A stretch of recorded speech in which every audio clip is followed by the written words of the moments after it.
வணக்கம் மக்களே, welcome to day 22 of consistent challenge. இந்த வீடியோ இன்னைக்கு எடுத்தது தான். நான் லீவ் போட்டிருந்தேன், உடம்பு கொஞ்சம் டைட்டாக போட்டுருந்தேன். பட் இது பண்ணாமல் விட்டுறக்கூடாதுக்கா மத்தியானம் சாப்பிட்டு கொஞ்சம் உடம்பு தேர்ந்ததுக்கப்புறம் பண்ணேன். ஸோ 22 நாள் பண்ணியிருக்கேன். சம்டைம்ஸ் எனக்கு டயர்டாக ஃபீல் ஆகும், சம்டைம்ஸ் நல்லா பண்ணுவேன். எல்லாமே மார்னிங் மேக்ஸிமம் அதுதான் பண்ணியிருக்கேன். ஸோ என்னடா அப்படின்னு யோசிச்சுட்டே இருக்கும்போது தான் ரீசெண்டாக ஒரு வீடியோ பார்த்தேன். அதில் ஒர்க் அவுட் பண்ண முன்னாடி எது சாப்பிட்டுக்கோங்க, சாப்பிட்டீங்கன்னா போய் ஒரு கடை சாப்பிடுங்க அப்படின்ற மாதிரி. இப்போனா இந்த ஷேக் எடுப்பாங்க, இருக்கணும் வாழைப்பழம் சாப்பிடுங்க. அது ஏன் அப்படி சொல்கிறாங்கன்றது எனக்கு ரீசன். இது மத்தியானம் நல்லா சாப்பிட்டுட்டு அதுக்கப்புறமா கொஞ்ச நேரம் கழிச்சு ஒரு 2 ஹவர்ஸ் கழிச்சு தான் எடுத்துருக்கேன்.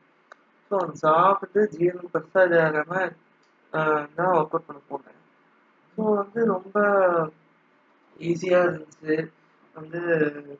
ஒர்க்ஸ்லாம் நம்ம கன்வீனியண்ட்டாக பண்ணாமல் இருந்துச்சு. ரொம்ப இதாக இருந்துச்சு, ஸ்ட்ரகிளே ஆகலை.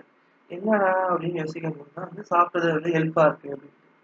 ஸோ இது தெரிஞ்சுக்கவே 23 நாள் ஆகிடுச்சு.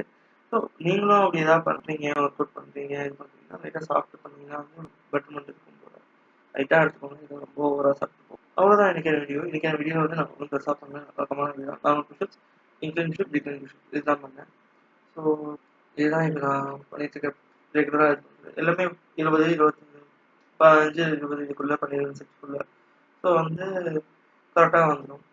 அவ்வளோதான். பாய்.